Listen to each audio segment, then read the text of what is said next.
Shazam!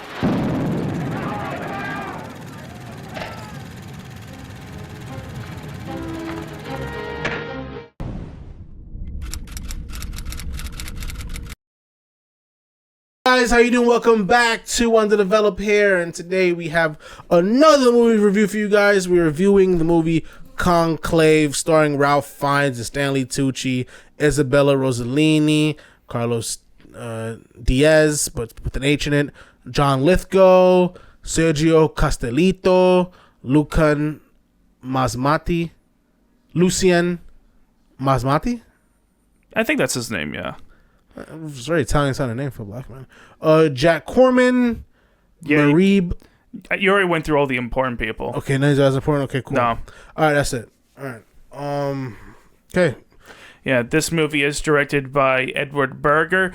The only notable thing that he's done so far was the Netflix version of the classic film All Quiet on the Western Front. They made that like 2 years ago, I think. But remake of a classic. I heard good things about, but I haven't seen it. But here we are with his new movie, Conclave, which is about the conclave to establish a new pope, as Ralph Fiennes tries to piece together, tries to like internal politic his way to like getting the votes to go to a certain person, to Stanley Tucci. But of course, things get in the way as the internal politics of the church keep crumbling around, and there's also certain mysteries surrounding the Pope's death, and also a lot of other little details that kind of culminate into a kind of tense and vaguely intriguing Pope selection process that ultimately dawdles too long on things that really aren't important.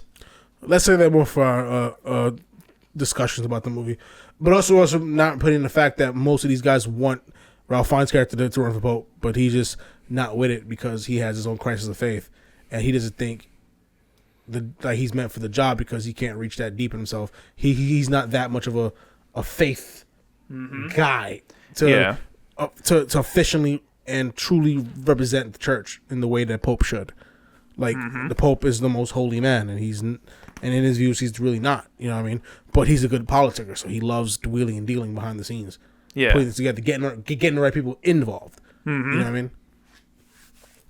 Yeah, so it's pretty much just about this guy dealing with corruption within the church. Oh yeah, that's basically the whole movie. Which is a very interesting concept for me, but yeah, at the same time, they didn't do much with it.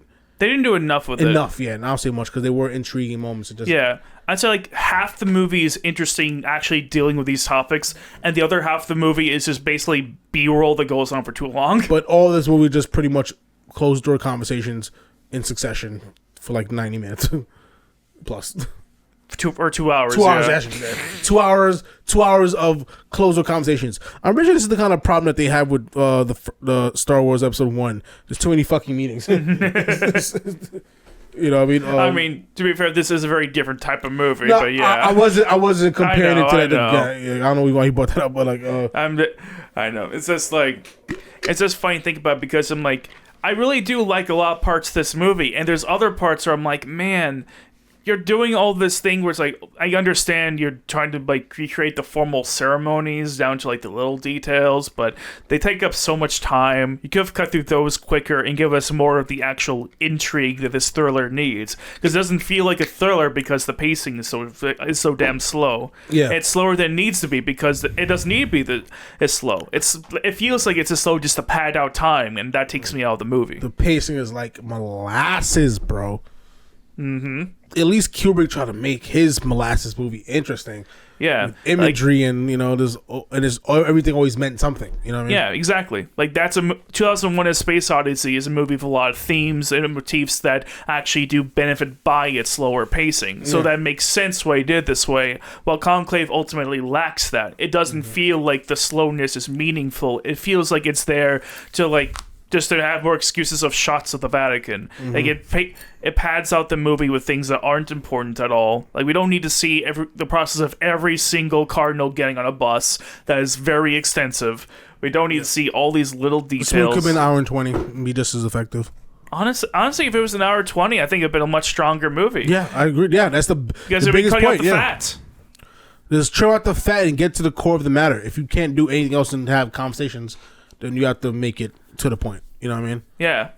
as it stands now, I could only really ever recommend this movie to someone who's very, very fascinated by by the Catholic Church and how they select popes. Yeah, because that's what the movie was. This is someone that really is in love and really, not even just in love, but really fascinated with it. Had this deep intrigue about the Roman Catholic Church. You know what I mean? Yeah, about like the actual IRL politics that the church faces in the modern day. Exactly, someone who really actually cares about this shit.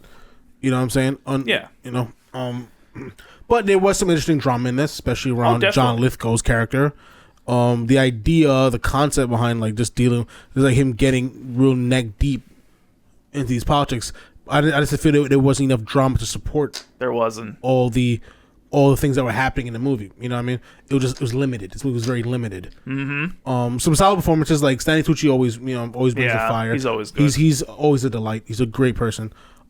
He even as watching him like as like, interviews or whatever else, like he's very into Italian food and like he cooks and like he just seems like an actual delightful person, honestly. Mm-hmm. And he's delightful in anything that he's in. Really, he's very likable. He's very.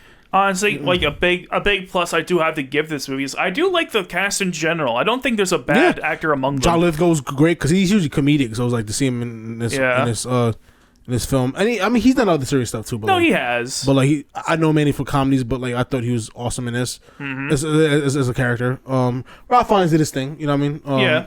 He's always good. He's always pretty good in everything. Yeah, he did what he was supposed to do. Everyone was good too. Yeah. The black man, Lucian Masmati, he had a good arc too. Yeah. That was solid. But as I said, this is very limited. You know, like we didn't. If you're gonna have it 2 hours, really get into the drama.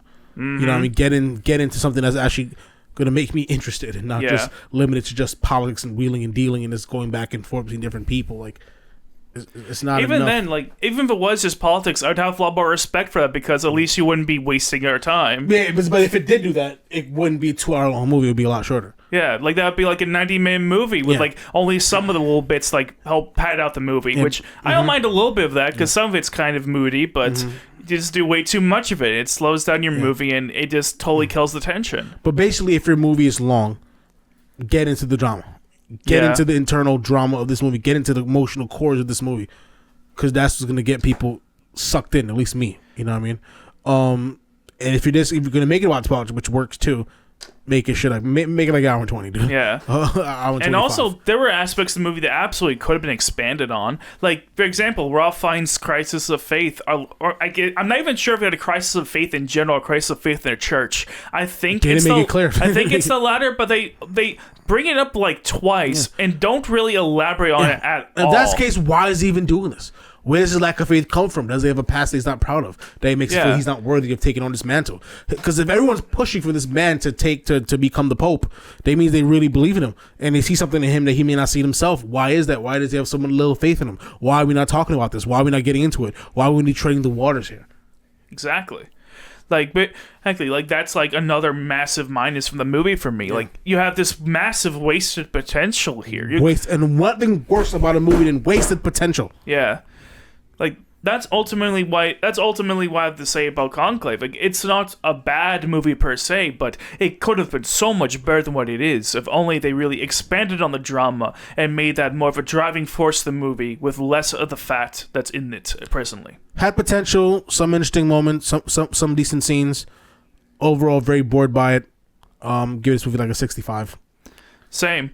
I was thinking about giving it 70 at first, but I can't in good conscience do that with the faults I've been listing. Yeah, it's so. I was going to give it like a lower 70 score too, but no. Yeah. No, I'm sorry, guys. Upon further reflection, it just misses that mark. The 92 here is bullshit. Yeah. Sorry, but the Halle Berry film eclipses this one. I'm sorry. It does, because that one actually explores its theme. That one doesn't waste time in exploring its themes. This one does. Really into it, and I like that. Yeah. Anyway, that's all we have to say about Conclave for now. So please make sure you like, subscribe, support good movies you want to see in the theaters, and we'll see you next time. And of course, tell us what you think about this movie. Did you like it? Hate it? Let us know. Let us know what you thought about this in the comments below.